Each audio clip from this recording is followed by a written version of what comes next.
Hello అండి, నమస్తే. Welcome back to my channel Jyothi Kumitha. ఈరోజు మన వీడియో ఏంటంటే చిన్న పిల్లలకి కానీ పెద్ద పిల్లలకి కానీ స్నాక్ ఐటెంగా భలే యూజ్ అయ్యేటువంటి ఒక పిండి వంటకం అండి. ఇది అయితే చెగోడీలు అని అంటాము. సో చెగోడీలు నేనైతే వితౌట్ మైదా పిండి, ఓన్లీ మనం బియ్యం పిండితో మాత్రమే నేనైతే చేసి చూపిస్తున్నాను.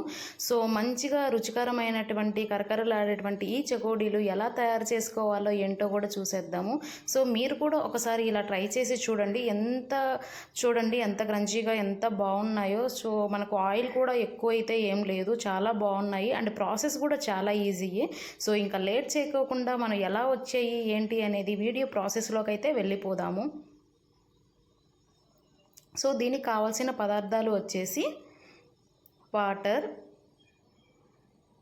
సాల్ట్, పసుపు, కారము, బియ్యం పిండి,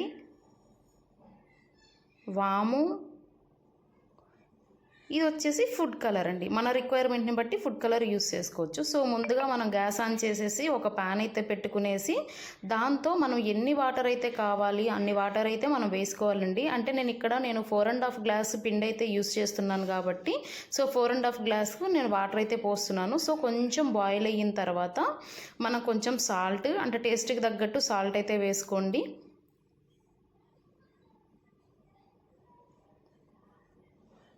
తర్వాత కొంచెం పసుపు.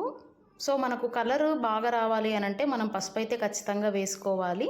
సో దాని తర్వాత చూడండి, సో అన్ని ఇంగ్రీడియంట్స్ కూడా మనం ఎట్ ఏ టైం వేసుకోవచ్చు. దాని తర్వాత మనకు టేస్ట్కి తగ్గట్టు కారము. ఇది చూడండి, వాము డైరెక్ట్గా వేసేదానికన్నా ఇట్లా చేతిలో కొంచెం స్మాష్ చేసుకొని ఇట్లాగా చల్లుకుంటే మొత్తానికి కూడా పడుతుంది. సో టేస్ట్ కూడా చాలా అంటే చాలా బాగొస్తుంది ఈ టేస్ట్ వాము వేయడం వల్ల కూడా.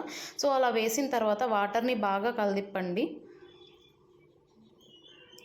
సో ఇది వచ్చేసి ఫుడ్ కలర్ అండి. సో ఫుడ్ కలర్ వచ్చేసి మనకు రిక్వైర్మెంట్ని బట్టి మనకు కలర్ కావాలి బాగుండాలి అనే అనుకుంటే మాత్రం కలర్ వేసుకోండి. సో ఇది ఖచ్చితం అయితే ఏం కాదు, మనకు కావాలంటే వేసుకోవచ్చు లేకపోతే లేదు. సో అవన్నీ కొంచెం వేడెక్కిన తర్వాత వాటర్ కొంచెం నురుగు వస్తుంది కదా పైన, ఆ తర్వాత అయితే మనం ఇట్లాగా పిండి వేసుకొని మొత్తం కూడా కలిపేసుకోవాలండి.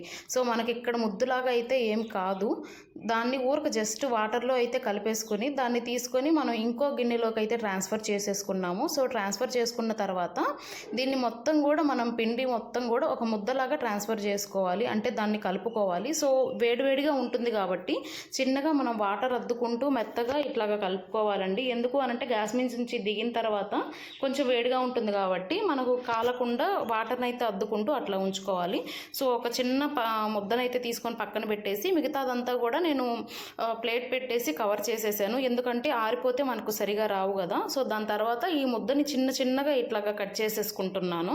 సో ఇట్లా కట్ చేసుకున్న తర్వాత మనం ఇట్లాగా మనకు ఫింగర్తో రోల్ చేసేసుకోవచ్చు. సో దీంతో వచ్చేసి 2-3 ట్రిక్స్ అయితే ఉన్నాయండి, నేను అన్ని ట్రిక్స్ కూడా మీకు చూపిస్తాను చూడండి. సో ఇది వచ్చేసి మనం స్మాల్గా అట్లా రోల్ చేసుకొని ఏదైనా చెక్క మీద కానివ్వండి ఏదైనా ప్లేట్ అట్లా తీసుకొని ఇట్లా రోల్ చేసేసుకొని మనం ఇట్లాగా చేత్తో వచ్చేసి మనకు ఫింగర్ సైజులో మనం రౌండ్స్ అయితే ఇట్లా చుట్టుకోవచ్చు. సో ఇది మాకు రాదు, మన ఫింగర్తో అయితే మనం చేయలేము అనుకున్న వాళ్ళు నార్మల్గా రోల్ చేసేసి 2 చేతులు యూజ్ చేసి అట్లా కూడా మనం అయితే చేసుకోవచ్చు. సో మన కన్వీనియంట్ని బట్టి అది మనం ఎలా వచ్చితే అలా మనం అయితే చేసుకోవచ్చు. సో నేను 2 విధాలుగా కూడా మీకు అయితే చూపిస్తున్నాను.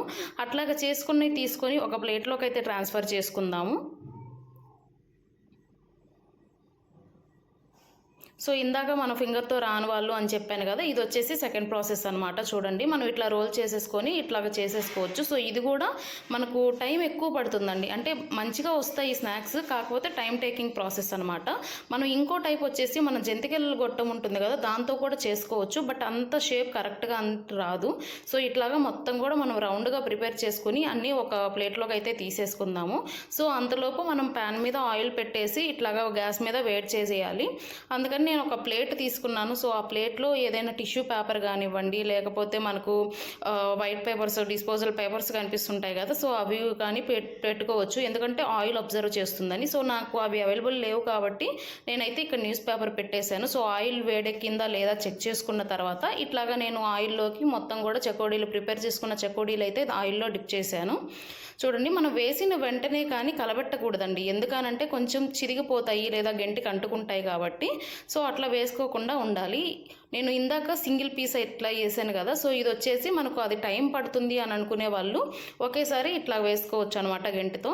సో, నెక్స్ట్ ప్రాసెస్ వచ్చేసి నార్మల్ చెకోడీలు గాకుండా మనకు ఈ పప్పుల చెకోడీలైతే ఉంటాయి గదా! సో, దానికోసం ఏంటి అనంటే శనగపప్పుని నేను కొంచేపు నానబెట్టేసి సో, దాన్ని వడగట్టేసి అట్లాగా పెట్టాననమాట. ఇట్లాగ మనం రోల్ చేసుకుంటాం కదా! సో, అలాగే మనం శనగపప్పు వేసుకొని కొంచెం రోల్ చేసుకుంటే పప్పుల చెకోడీలైతే మనకు తయారైపోతాయి. సో, అన్నీ కూడా ఇట్లాగా చేసుకునేసి నార్మల్ చెకోడీల్లాగే జస్ట్ మనం పప్పులైతే యాడ్ చేస్తాము. ఇవి వచ్చేసి పచ్చెనగలండి. సో, ముందే నానబెట్టేసుకుంటే మనకు మంచిగా వస్తాయి. ఇట్లా నానబెట్టేసుకొని మొత్తం అట్లాగా ప్రిపేర్ చేసుకోవాలి. ఇవి బాగా ఫ్రై అయిన తర్వాత మాకైతే కలర్ చేంజ్ అవుతుందండి. అప్పుడైతే మనం ఆయిల్‌లో నుంచి తీసేయాల్సొస్తుంది. సో, చూడండి కరకరలాడే చెకోడీలైతే మంచిగా రెడీ అయిపోయాయి. చూడండి టేస్ట్ గానివ్వండి, కలర్ గానివ్వండి మనకు చాలా అంటే చాలా బాగున్నాయి. మీరు కూడా ఒకసారి ట్రై చేయండి.